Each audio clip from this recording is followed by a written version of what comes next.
Well, hello, everyone. I know everyone is still, I can see a lot of people still coming in, but I wanted to go ahead and welcome everyone who is participating and really being a part of this conversation on the social and cultural implications of this COVID-19 pandemic. Literally every single person in the world is affected by this right now, and it's very important to still continue to have these conversations about everything that's going on around it, especially resolving racism and inequality, because these are issues that don't stop. So we have to continue, pushing and advocating for everyone right now and continuing these conversations.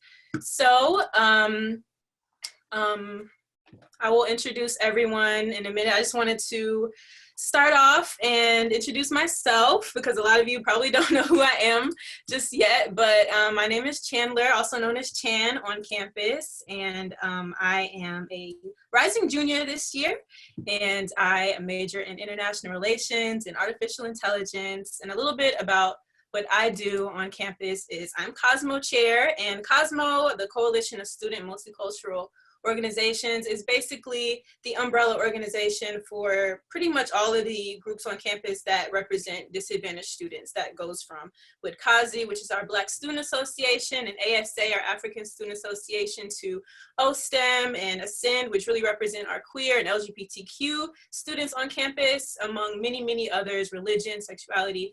And we all kind of come together as a collective and really work to really uplift our disadvantaged students on campus and really come together and talk about these intersections and have things like this where we're really maintaining these conversations. So I will introduce our participants and facilitators in a minute, but I would love to welcome our president of our college, President Lee Zach, and I wanted her to say a few words to everyone, and then we'll get everything started. Thank you so much, Chan, and it's so great to see you and to hear you as well. We miss you and everybody else here at Agnes Scott.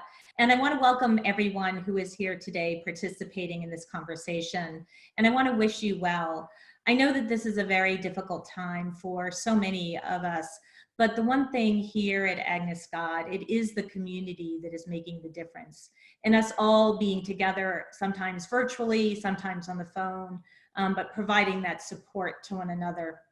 And we want to reach out to you today to also provide that support as well. As you may know, Agnes Scott's signature experience is Summit, and it focuses on global learning and leadership development. Our mission statement is also to think deeply, live honorably, and engage the intellectual and social challenges of our time. I cannot think of a better preparation to tackle some of the challenges that we have today than focused on what Agnes Scott prepares our students for and what our faculty and staff are focused on.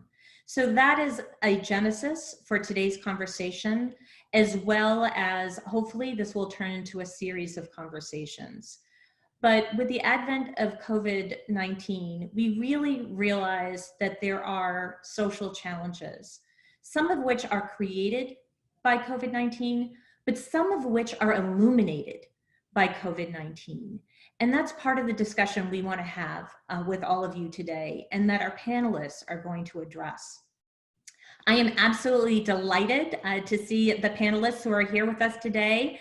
And I know Chan is going to introduce them, but I have to give a shout out to Yehimi, who is just a phenomenal artist and activist and alum, and Dr. Regine Jackson, who is a spectacular professor at Agnes Scott and chair of our anthropology and sociology department. And someone who has been working tirelessly behind the scenes, I want to give a very big thank you to, and that is Dr. Eve Rose Porcina. She is the architect of this series. She has been absolutely phenomenal, and I want to thank her and her team at the Gay Johnson McDougall Center. So without further ado, I want to thank you all for joining us today. I look forward to seeing you, hearing your questions today and in the future, and I'm going to turn it over to Chan. Chan, thanks so much. It's so great to see you. Thank you, President Zach. I miss you just as much. I miss everyone right now. Thank you so much. And if you are familiar with Agnes Scott, then you know that every single major at our school integrates issues with social justice and global leadership and really addresses the challenges of our times. That's just who we are as students and who we are as a community. And it's no surprise that we will be the leaders in talking about these social inequities and social justice aspects of this pandemic. And our two panelists, a professor and an alumni of the college, are a testament to our commitment to social justice as a whole. So first, I wanted to introduce Dr. Regine Jackson. She's the Kathy 68 and Lawrence Ashe Associate Professor of Sociology and Africana Studies. She is the chair of the Department of Sociology and Anthropology and the faculty coordinator of our Summit Global Learning Program. Her research really focuses on the significance of race and place in the experiences of Caribbean and African immigrants in the US, the Haitian diaspora, and urban inequality. She has received grants and awards from the Ford Foundation, the Spencer Foundation, the National Endowment for the Humanities, and the Federal Reserve Bank of Boston. Woo.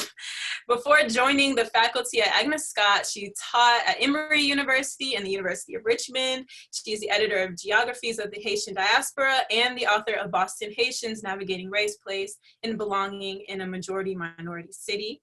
She is currently completing an edited volume on the diverse experiences of Black residents in Boston and Atlanta called Black Lives, Race and Space in Two American Cities. As you see, she's very accredited. Oh my goodness. Very accredited, great woman. And we're very glad to have you here. And next, I wanted to introduce our Agnes alumni, Yehimi Cambrón. She is an undocumented artist, activist, and public speaker born in Michoacan, Mexico, and raised in Atlanta. Her artwork focuses on celebrating humanity, resilience, and contribution of immigrants. Her work has been recognized by the likes of the High Museum, the Museum of Contemporary Art of Georgia, the Atlanta Business Chronicle, the National Endowment for the Arts, and the Institute of Mexicans Abroad, just to name a few. She is also known for her mural, Monuments Are Immigrant Mothers, which is located across the street from Agnes Scott in the Old Depot District. Yehimi earned a full-ride scholarship from the Goizeta Foundation to attend Agnes Scott College and graduated with a BA in studio art in 2014. She became one of the first two documented corps members placed by the Teach for America in 2015 and served on TFA's DACA Advisory Board. After completing her TFA commitment teaching elementary school, Cordon returned to her alma mater to teach high school art from 2017 to 2019. She is currently a volunteer professor of art at Freedom University, a modern freedom school that empowers undocumented students in Georgia and fulfills their human right to education. So please welcome both of our beautiful, amazing panelists today. And I also wanted to say, you know, while our panelists are experts in their own fields, we really recognize that there are various perspectives and voices that need to be brought forward. So we really encourage everyone to light up the chat room and share experiences and stories on this topic, especially all of our students, our Scotties, and our alumni here. Please come into the chat room and really share your experiences, share your testimonies, and share, you know, how this is really affecting you. And anyone who has any resources or any articles that you wanted to publicize or really push forward, please put those in the chat room as well as we continue this conversation. So I wanted to open the floor for both of our panelists to go ahead and give their opening remarks and really start off this conversation. Thank you, Chan, for that introduction. And I also want to thank the Gay Johnson McDougall Center for Global Diversity and Inclusion for the invitation today. I really don't want to focus on the question of whether or not this pandemic is going to bring us together or lead to further social divisions. In a previous event, we did address those questions, and it has been laying heavily on my mind. And on the one hand, every day we're seeing evidence of what I think of as social leveling, right? This pandemic is impacting everyone, so-called first world, wealthy industrialized nations, underdeveloped poorer countries. It's impacting celebrities and wealthy people, as well as middle and working class people. Big, densely populated cities and smaller rural areas are all having to adjust and make changes to everyday life to flatten the curve. So in that sense, we're seeing the leveling of social differences where everyone is vulnerable and no one is insulated. And on the other hand, there's also this very clear pattern of racist scapegoating that's going on, whether it's focused on China or people of Southeast Asia or Asians of Americans of Asian descent. We're seeing how this history of in American society of scapegoating, informal and formal discrimination piping up and bubbling up whenever we have these fears about infectious disease. Historians have always pointed out that in times of epidemics like this, existing prejudices and ideas about certain groups get medicalized. So it's no surprise some of the certain immigrant groups are certainly being stigmatized now. And this is why I think we should all be invested in making sure that we don't see race as an interpretive framework for understanding this disease or any kind of outbreak. But what I really want us to focus on today are the social and cultural consequences of the deep inequalities that have always existed in our society prior to the coronavirus outbreak and how they're being exacerbated in this particular moment. The information about racial disparities in the impact of COVID-19 is starting to trickle out. And where we're noticing, for people who don't usually track racial breakdowns, this information is quite alarming. African Americans make up almost half of the 945 cases and 81% of the deaths in Milwaukee County, and that's a county that only has a population that's 26% Black. In Michigan, where the state's population is only 14% Black, African Americans made up 35% of the cases and 40% of the deaths. Detroit, where a majority of residents are Black, this has emerged as a hotspot with a high death toll. And the same is true of New Orleans. And we don't have accurate information from everywhere. Louisiana hasn't really published case breakdowns by race, but we know that 40% of the state's deaths happened in Orleans Parish, where the majority of residents are Black. And so again, we don't have the kind of information that we need to really track and understand how the kind of disparate impact that this is having under pressure. We're beginning to see some official data, but even that is likely an undercount since it only accounts for diagnosed cases and hospitalized patients. And all of this underscores what we've known from a critical historical perspective. Even if we don't have the data, if we look at history and we look at social patterns, we know that pre-existing social vulnerabilities only get worse following a disaster. We know that people of color are more likely to have chronic health conditions, to live in densely populated areas, to work in low-wage jobs and have minimal wealth or savings to fall back on in hard economic times. We know that preventative care and health education have always tilted toward the educated and the well-off, leaving certain groups more vulnerable. Women of color are at risk for a variety of reasons, and people who are employed in certain sectors are especially vulnerable, and we're not always doing enough to protect them. These are important social disparities, and what I'd like to use our time today to talk about why and how we should be paying attention to this.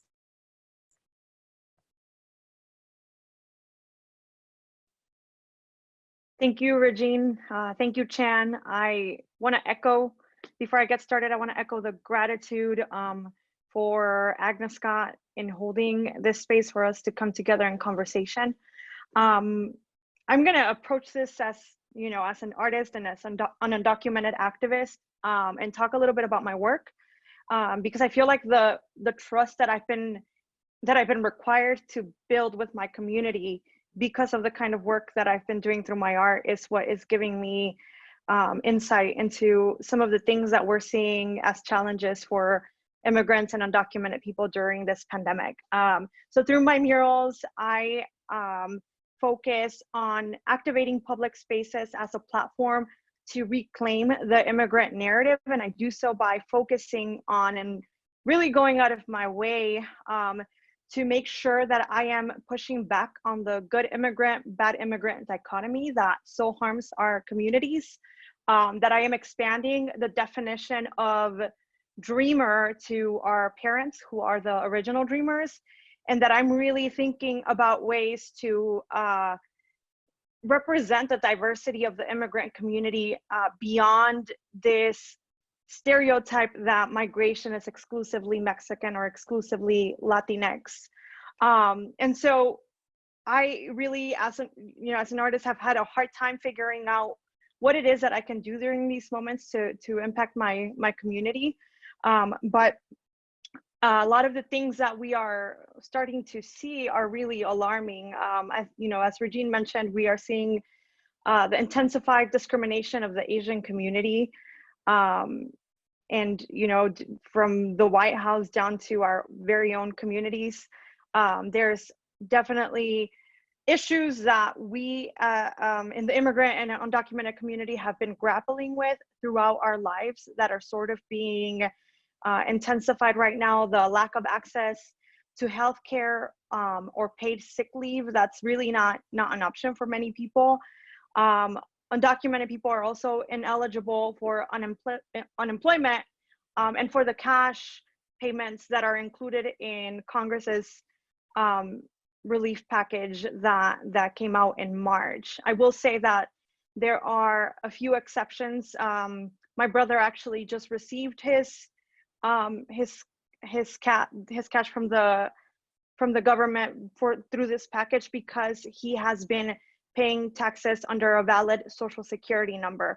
But those of us that have been working and paying taxes with a tax ID number are not going to be eligible for that relief. I think another issue that definitely comes up and that I've seen even with my former students is that a lot of times we are living in just like really crowded spaces. I remember when I was a kid growing up on Buford Highway, I lived in one room with my two brothers and I on a bunk bed, and my parents slept in the same room.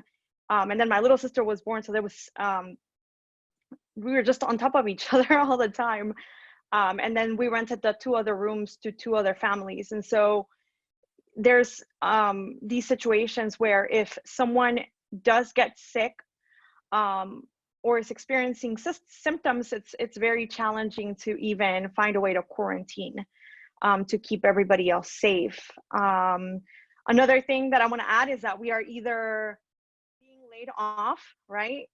We're either losing 100% of our access to income, or we are considered essential workers and are in the front lines risking exposure to the virus. And of course, as always, there is this continued uncertainty of our immigration status, of fear of detention or deportation, and of family separation. And so, there's so many DACA recipients that are still waiting for their DACA renewals to come in or who haven't renewed yet. And so there's just, I think that this, this pandemic has really created, like, on top of all the layers of challenges that we already had, it's just sort of layered so many more on top of that.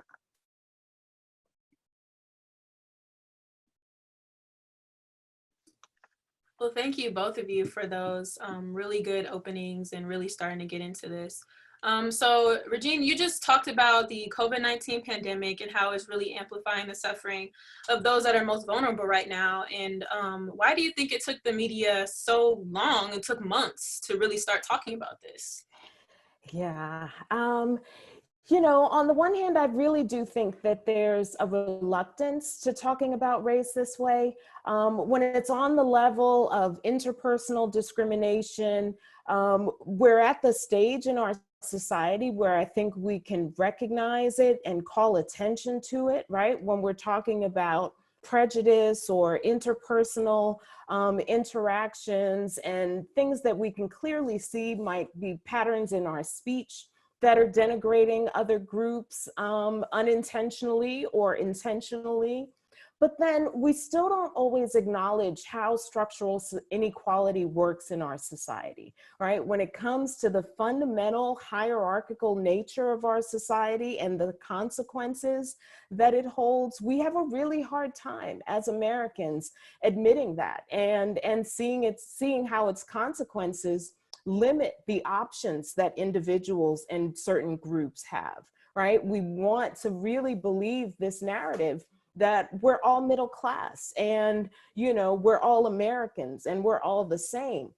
And yet there are limits to the truth about that. And we don't always want to talk about it. It makes us uncomfortable, both as a society, and we can see how it makes, you know, official institutions and leaders uncomfortable to admit and talk about these divisions. Yeah, and Regine, I would add that, you know, we've seen all these headlines now about farm workers, and I feel like now people are starting to finally get alarmed about the risk and the vulnerabilities of these communities that are out there, you know, collecting food so that we may eat. And I feel like I think now, at first it was just where we were all panicking, but now people are starting to think about this in more of a long-term framework and thinking about what that's going to look like. And so I feel like now we're seeing that, like, you know, that if farm workers are sick, then we won't have food to eat, and people are becoming alarmed because it's going to impact them at home in their refrigerators and in their dining rooms. And then, you know, to add to the challenges, I think that specifically with COVID-19, something we were seeing before is that people were already starting to become scared and reluctant in applying for public benefits or just even seeking medical attention because of the public charge rule in February of this year. I think that, like, that was already happening and now it's becoming more intense. And so just to clarify, I want to make sure that to combat this, we have to arm ourselves with knowledge, and I want to make sure that we are clear on what the public charge rule is.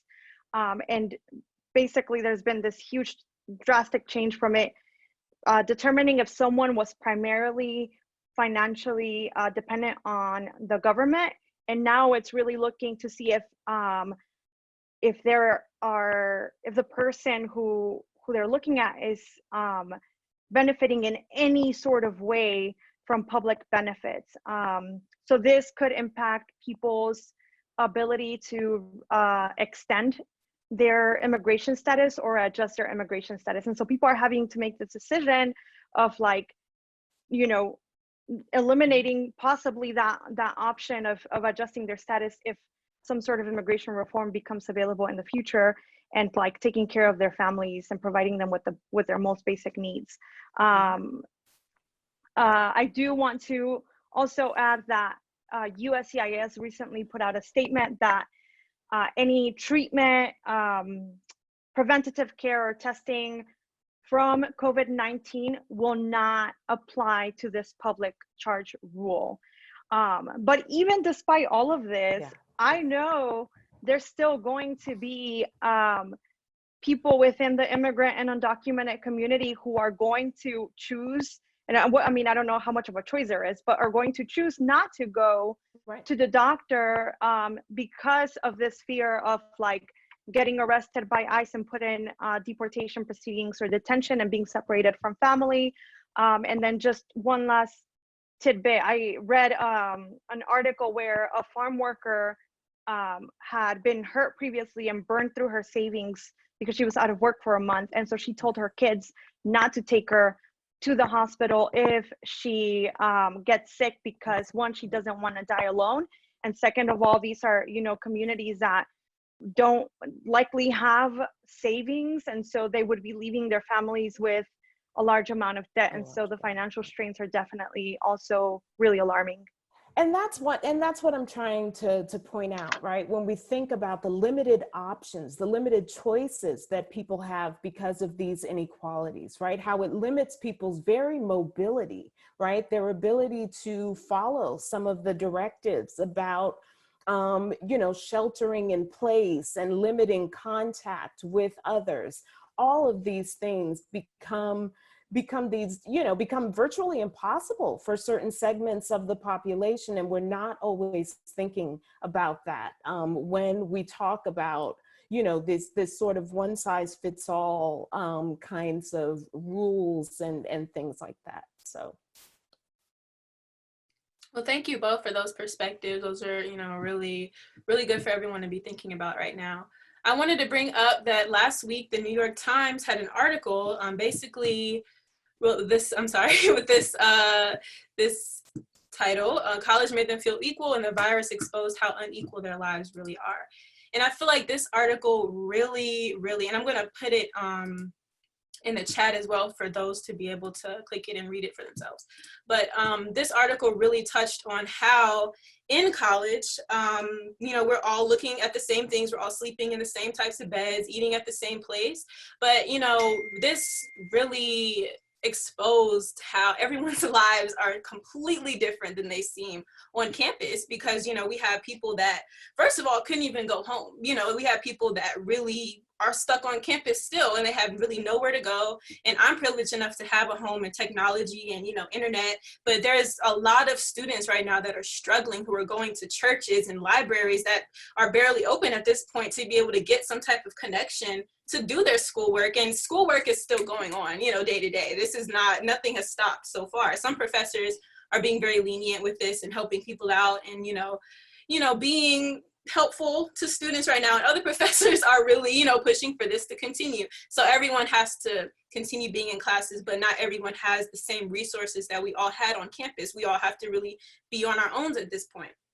So I really wanted everyone to really import their experiences in the chat. All of my college students and all of my grad students, just anyone that is a student right now, please import your stories and your perspectives right now to really show everyone how different everyone is right now, and how this is really unfair for a lot of people. And this is really exposing, a lot of this industrialized racism and all of this unconscious bias right now. And I wanted to go ahead and move forward to Regine. How do you see unconscious bias exacerbating the outcomes of this pandemic on communities of color right now? Right, and I think both the New York Times article and your question really do speak to some of the blind spots I was mentioning and describing earlier, right? On the one hand, the New York Times article was really helpful in illuminating, particularly with its focus on a liberal arts college, right? Sort of illuminating the ways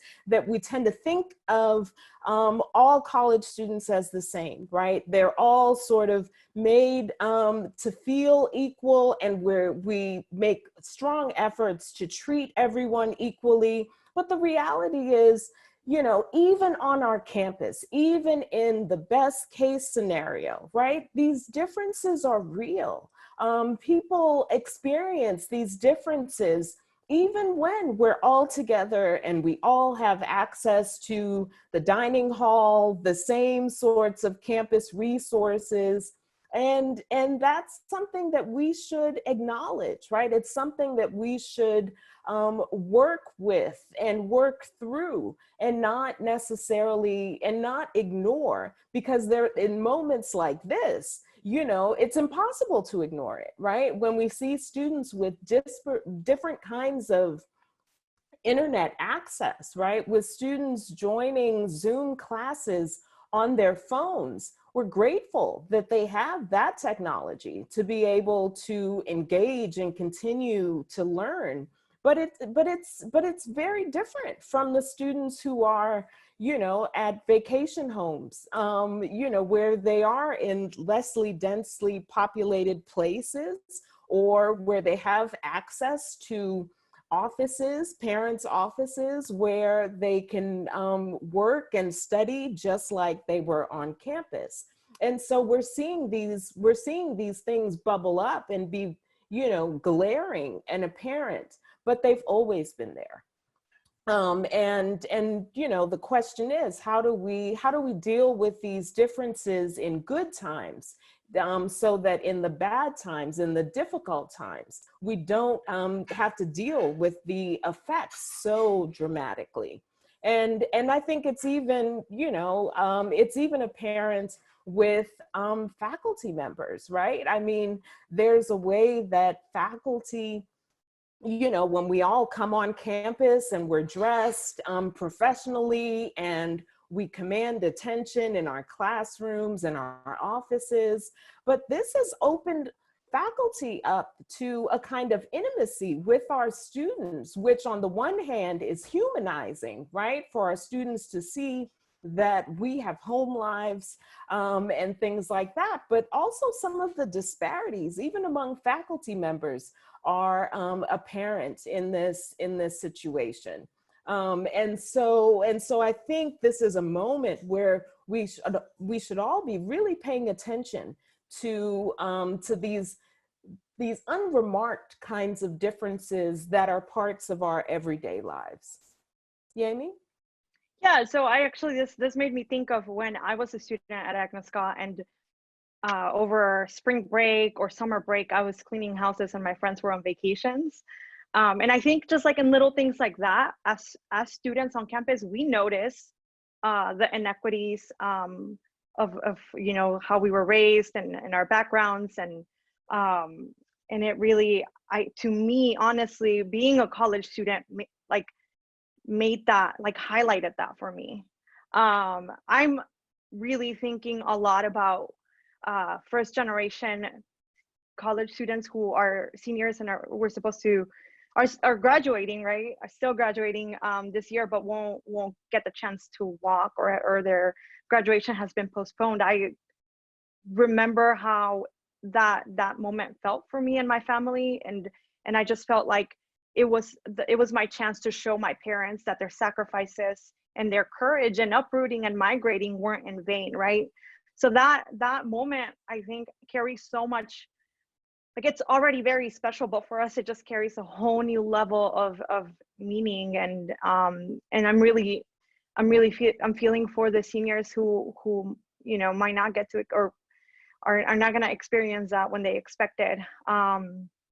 But yeah, absolutely, I can see how this headline, when I saw that, I was like, yeah, this makes so much sense. And I know, you know, that there are some of my former students who are in college that are home now here in Atlanta on Buford Highway, who are picking up childcare responsibilities for family members who are considered essential workers and are working because they don't want to expose the children. So then the children are with the sibling, or they're picking up jobs wherever they can to make up for lost income. So I think even as a former high school teacher, elementary school teacher, I'm seeing how this is impacting students. And if it's bad at the college level with all the resources that we have access to, you know, I can't imagine what my former students are dealing with in these moments.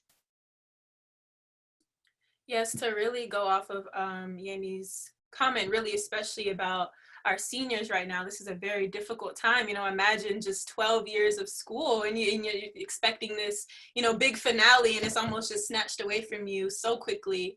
And also our international students that are seniors right now, it's very difficult. And I can really speak on behalf of a lot of students right now across the nation and across the globe that, you know, this has really exposed which schools really do care about their students and which schools, you know, don't really, and which professors really do care about their students' mental health in times like this, and professors that just don't. And it's really been a learning process for literally everybody. But to, you know, really return back to issues with our immigration right now, do you think that the COVID-19 has really exacerbated or mitigated the cases of immigration detention centers right now, Yehimi? Well, I honestly, like, I think about my own situation and the anxiety, the personal anxiety that I'm dealing with, right?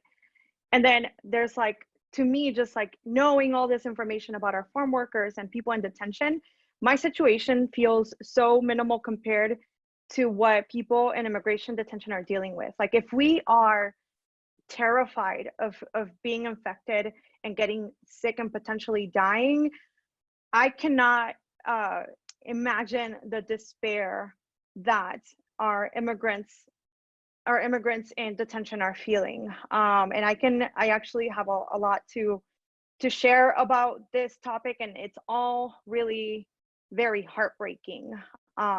You know, even before COVID-19, we knew that immigration detention centers are a hotbed for infectious diseases, for the transfer of infectious diseases.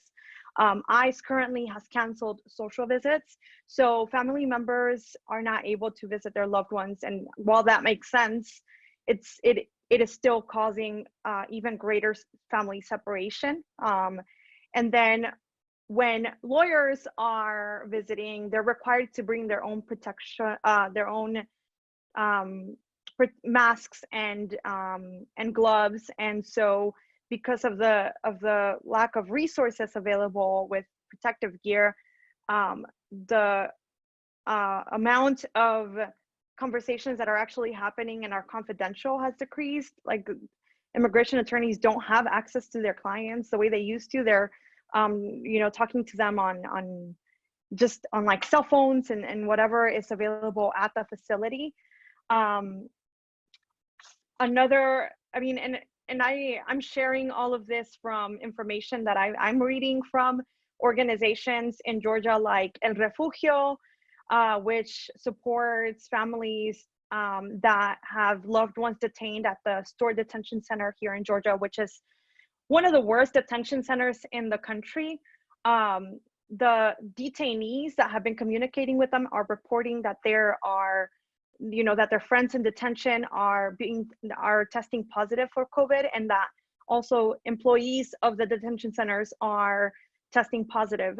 What is really alarming is that we don't have accurate information about those statistics, because ICE ICE is not, they're reporting numbers that pertain to the facilities, the detention facilities that they run.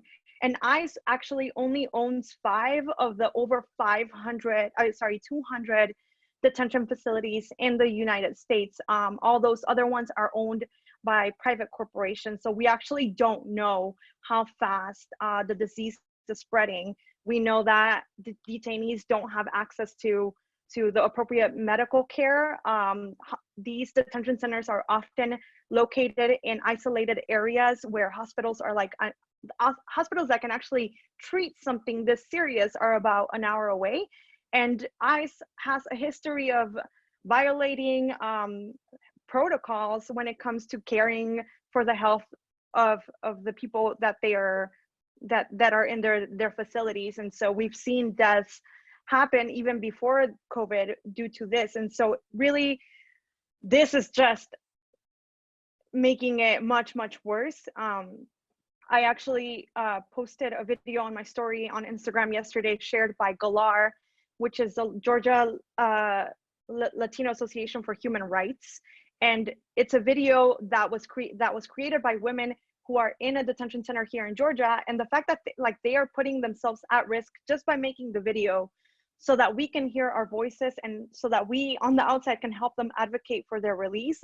I mean, to me, it broke me, right? Because to hear the despair in their voices is really just, it really puts things into perspective. And so the silver lining, if there even is a silver lining in the situation, is that there are a lot of organizations that are advocating for the release of all immigrants in immigration detention, and there are lawsuits across the country.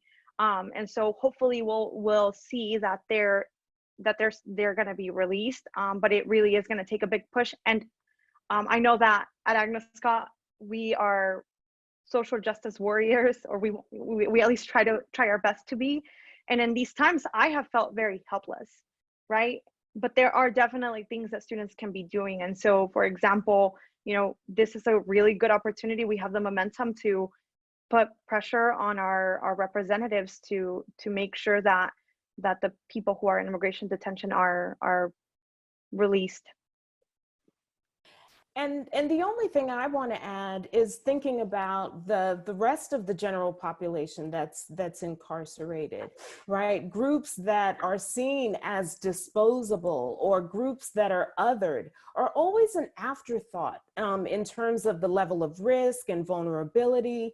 And it's a fundamental problem when departments of correction nationwide, when they don't see inmates as people in their care, right? They're not they're not just prisoners. They're not just convicts, right? They're people who are in the care of the Department of Corrections, and not pointing out or not paying attention to their inability to make practice healthy behaviors puts us all at risk, right? It impacts correctional officers and their families. It impacts families and communities more broadly. And when we continue to treat people as disposable, right, as dispensable, as populations that we don't have to care about, we can see how that creates these kind of domino effects that ripple outward from correctional facilities and the incarcerated population. And if I may just add one little tidbit about immigration detention specifically, there are this legal limbo that's always sort of part of our lives. Is also, we're seeing cases of people who are like deciding to just sign their own deportation. So they're essentially self-deporting because their court dates, are not until months from now. And so if they're not being released, they're having to make this difficult decision between like staying, and possibly dying in a cell away from their families, or either way being separated from their families and returning to a home country where, the situation sometimes might be dangerous for them if they are pleading an asylum case, right? And so it's heartbreaking to see people are self-deporting who are in detention, because that's really the only option that they have. Yes, it's a really tough time for many people right now. But really starting to go into the wording of everything, Regine, what is really in the name, and should we even be using the term social distancing right now?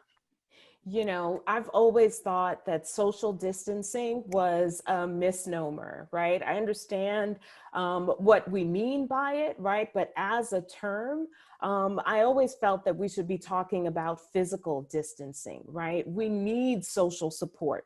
In times like this, we need to be maintaining connections. That's something that's more important now than ever before. And when we think about how social isolation actually presents these very unique challenges for communities that have historically relied on family, communities that have historically relied on fictive kin or neighbors, in the absence of a reliable social safety net, right? Talking about social distancing in the way that we have actually exacerbates the problem, right? When people have relied on friends and neighbors for transportation, to the grocery store, or to help them meet their basic needs, now we're encouraging in some ways, at least rhetorically, right, and semantically, we're encouraging people to distance themselves and to, in some ways, encourage this kind of individualism that we see in American society and in the way that Americans sort of think, right? That I'm going to take care of myself. I'm not going to worry if there are enough groceries or enough toilet paper in the supermarkets for other people, but I'm going to hoard these supplies, right? And there's something, I mean, it's not all tied directly to the language. There's not a straight line connection, but we can see how this language of social distancing actually makes us think that we need to be just looking out for ourselves, looking out for the people in our households, and forgetting about everybody else. And I think that that's definitely the wrong message. And for certain communities, certain populations, that's going to lead to a lot of isolation and a lot of alienation that ultimately is going to erode the very immune system that people need to strengthen to get through this. But Yehimi, you were going to say? No, I think that, you know, I cringe a little bit when and everybody has the right to share their own experience. We're all going to be going through this and coping with the uncertainty in a very different way in our own unique situations. But I feel like I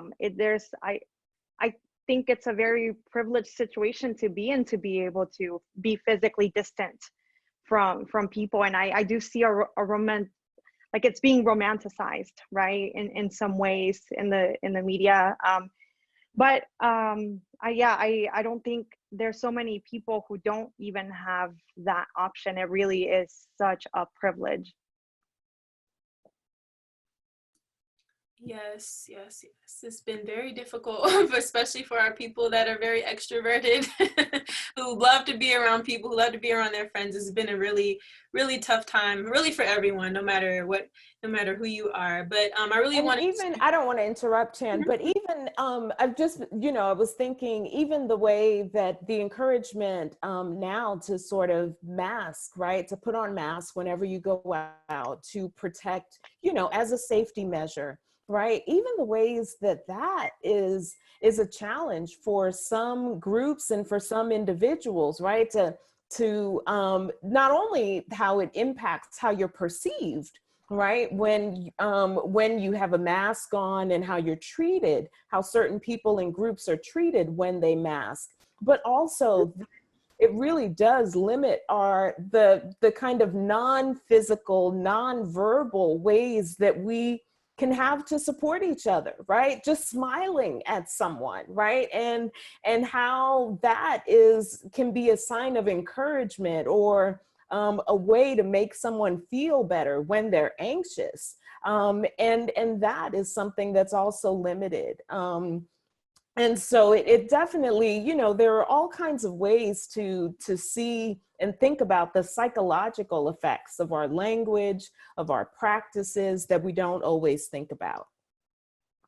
Sorry, Chan, you were going to take us in another direction, I know, and No, this is all you're preaching. Look, we need to hear that. Yes, this is all very, very true. But I really wanted to open the floor for questions for all of our attendees right now. We have one question that came through, and while we answer that, I wanted everyone to kind of go ahead and ask any questions or any concerns or comments that you have right now, so that we can make this as interactive as possible. But we have one question that came through, and either of you can answer this. Is there a parallel model by which ICE detainees can be released like other nonviolent prisoners incarcerated across the country? Regine, you want to? Can you repeat the question, Chan? I didn't hear the first part. Yeah, I'm sorry. Is there a parallel model by which ICE detainees can be released like other nonviolent prisoners incarcerated across the country? So I'm not an expert, but I have seen reports and stories, headlines of people released, and I actually have the number here in my notes somewhere, but people who are actually being released from immigration detention because they have health issues and they're at a higher risk, but the number is so small, and it really is not enough. And I know that doesn't really get to the core of the question, but I do know that there is advocacy happening to get people released, at the very least those who are most at risk because of their health. And I don't know, Regina, if you want to add. Well, just that in some ways, when we think about the offenses that get people into the situation where they're in ICE custody in the first place, right? I mean, these are not all of them, you know, the majority of them are not violent offenders. They're not putting anyone at any kind of particular risk, right? When we think about how ICE has been deployed, even in our own context in Georgia, right? We know that certain police departments have been given ICE privileges to stop people for just run-of-the-mill kinds of, you know, I hesitate even to call them offenses, right? Anything that would bring the attention of police officers or what have you. And I think, you know, those cases when we know that there is no threat of violence or real crime, that those are cases that should be examined and determined, does this person really need to be in ICE custody, right? And what purposes does that serve? And really asking those hard questions about this way that that detention is racialized and certain behaviors are criminalized, all because we tend to target, you know, immigrants, undocumented immigrants in times of uncertainty and fear. Yeah, and migrating, you know, or crossing the border without authorization is a civil offense, is not a criminal offense. And I know there's over 50% of people who are in detention who are there for something, for you know, an example, driving without to work without a license. I can't tell you how many times I've seen my own father. He is the most calm, peaceful, passive man I know, and I've seen him put in handcuffs and being arrested and put in the backseat of a police car because he's been at a red light and he's been hit from the back, and the police gets called. He doesn't have a license. He gets taken in on his way to work. You know, we're seeing people who are detained on their way to drop off their kids at school in the mornings. Like these are things that, like, I had a student one time that was, I didn't know this student, but heard a student crying in the restroom, realized that they were translating for a police officer who was arresting the mom, and were asking for someone to come and pick up the car. And so I left school with the student, which is against the rules, and convince the police officer to release the mom, to not arrest her and just write her a ticket. But those sorts of, she just made a right turn at a red light during the wrong time of the day. And those are the tiny little things that end up taking our parents, our family members, our uncles, our friends, our neighbors into immigration detention. And it really is just, it's a profit, you know, the corporations running the detention centers are profiting from every single person that is in there. And it's impossible for them to maintain social distance if they're overcrowded and they're sleeping on the floors. I mean, yeah. Okay, so we have another question, well, two questions, but I'm going to kind of form them into one. What are some ways that we can approach people like neighbors or marginalized individuals, et cetera, who need more assistance during times like this? And are there any nonprofit organizations that you can point to that have been helping minority populations that are struggling during this pandemic? Regine, you're muted. No, I was just thinking, you know, that is a great question. And I wish I had my list of all of the organizations that are really trying to assist. I live in the East Lake neighborhood, and so Hosea Feed the Hungry is has always been a sort of champion of people in need. And so that's the first one that comes to mind. Of course, the Atlanta Community Food Bank is, and I'm giving local resources, right? That might be, that are absolutely working and trying to help people.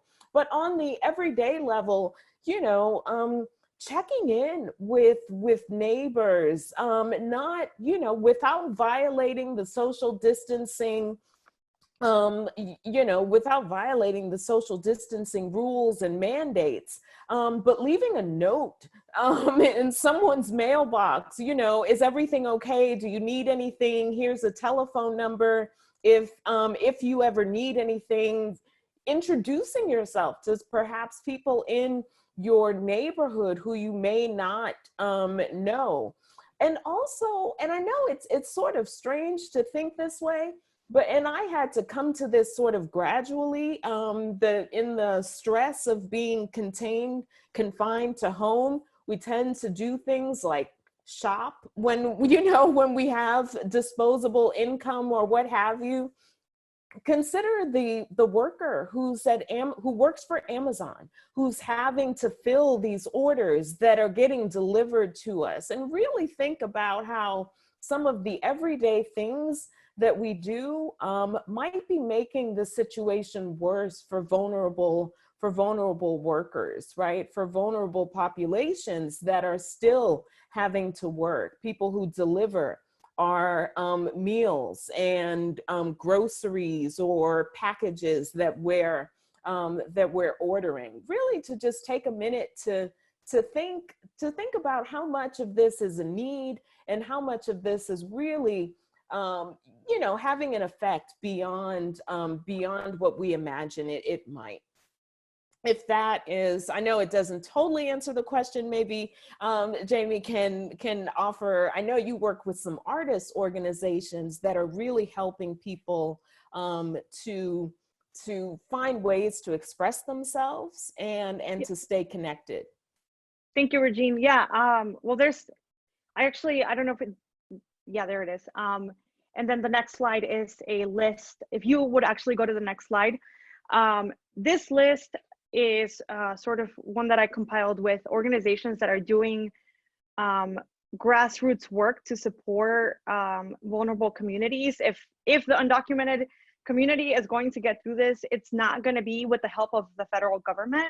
It's going to be by us coming together through these grassroots efforts to make sure people have food and medicine and the resources and the information that they need. So Latino Community Fund is sort of like one of the organizations that is at the center of these efforts. Los Vecinos de Buford Highway is providing rent assistance and organizing meals deliveries to families along Buford Highway. But they're also the funds for rent are also they're prioritized for undocumented families, but they're not just for people who live on Buford Highway. There's Freedom University, and I'll personally, you know, speak to Freedom University. I had the honor of teaching there, and I'm hoping that I can return to be a professor of art. They are organizing massive weekly grocery runs. You see a picture of Gabby on the right. So the executive director and 3 of the documented staff members have been going out there and getting food for families through a survey that they conducted. And I think this is really important because we have all these ideas of how we want to help people, but we really need to stop and ask ourselves, not ask ourselves, but ask, what is it that people need? And how do you find that information? And it really is through these organizations, because they are the ones that have direct contact with these communities. And so the help that they're providing is culturally responsive. I'm going to say 100% of the profits from my Etsy shop up until April 20th, I am going to be donating directly to Freedom University for their fundraiser to continue providing foods. They actually have a GoFundMe. I have all of this information on my Instagram at Cambrón. You Lead Athens is supporting students in Athens. Hope has tons of resources online for students. The Coalition of Immokalee Workers is supporting our farm workers. And I know we didn't get a chance to talk about this, but these are the people that are literally holding up the US economy. And they are the reason why we have food at home. And so the Coalition of Immokalee Workers is organizing to make sure that they're getting the protection that they need by pushing, you know, the governor in Florida and in the states where the farm workers are currently working. I could go down the list. Another two that I will highlight is El Refugio, which again is providing resources for people in detention. They're directly depositing money into people's commissaries so that they can buy hand sanitizer, and they can put money in to make, I don't know what it's called, but to make phone calls to their loved ones, especially now that they're not being allowed to visit. And again, the Georgia Latino Alliance for Human Rights, which is the organization that posted this video I mentioned earlier of the women speaking from detention. The Georgia Association of Latino Elected Officials is currently still focusing on the census and on elections. And so there's just so much that we can be doing. And if you are artistic, and if you can go to the living wall slide, I honestly have had such a hard time being creative during these moments. I'm working on writing a book, so painting has been really difficult, but I saw that Living Walls was organizing this Signs of Solidarity project that they've done in the past, but now it's focused on giving people, you know, words of solidarity through these moments. And so we're seeing all these beautiful signs that you see on the screen pop up all around Atlanta. And the one on the right is the one that I am going to be painting. And this is in collaboration with Dr. Laura Emico Soltis, who is the executive director at Freedom U. And it's in honor of our farm workers who are really holding us up right now and honestly are in huge risk of being infected. Well, thank you so much, Yehimi, for sharing all of that. And we can find a way to, I see everyone putting your information in the chat room, and we can also find a way to get all of this information out for everyone to be able to see and screenshot and, you know, take heed of. And we're a couple minutes over time, so I wanted to just kind of open the floor for a few seconds of final thoughts from both of you and go ahead and wrap everything up. I know we are over time and the time goes by so quickly, but I really just wanted to encourage the students who are, especially the Agnes Scott students who are participating in this webinar, to know that the college is offering a great deal to help students cope with everything that's going on. You know about the technical assistance, providing laptops and things like that for students for online learning. But I also want to remind you that Counseling and Psychological Services is still running. The Office of Internships and Career Development is still offering career coaching and assistance with finding positions for seniors who are feeling anxious. The Center for Digital and Visual Literacy is available to help students with projects. The Center for Writing and Speaking, I know there's a lot of writing in your assignments now that everything has switched to remote learning, and they're available. Faculty, we are available. Many have expanded their office hours and really trying to reach out. And I just encourage students to take advantage of some of these resources, to know that that part of being a part of the Agnes Scott community means that you're not going to have to deal with this alone.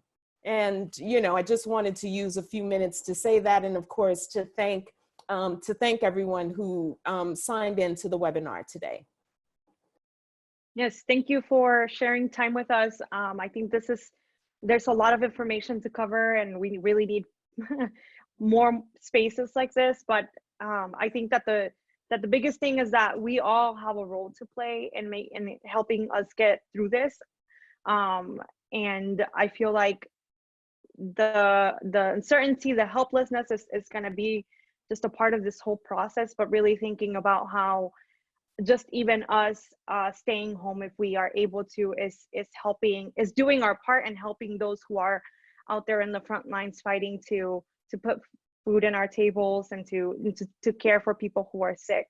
And again, I'm a resource. If you have any questions after this, you can find me and message me on social media, and I'll try to get to your questions as soon as possible. Well, thank you both so much for agreeing to talk to everyone. And I see all of the great comments in the chat. You guys, I'm so happy that we had this and that we're going to continue having different conversations, because like I said, this is something that doesn't stop, so we have to continue. And as you all know, we can't just talk about this, once and be done. Like we've checked a box, this work is ongoing. So next week, we are releasing 3 short podcasts of interviews with Agnes Scott, people who are working on the front lines of COVID-19 about social inequities. On the 22nd, we have a podcast release, the Agnes Scott Perspectives of the COVID-19 Front Lines.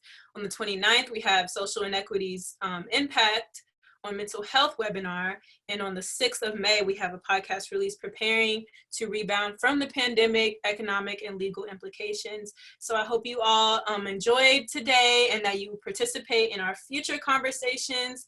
And I just want to go ahead and wrap it up. Thank you all so much and have a great day.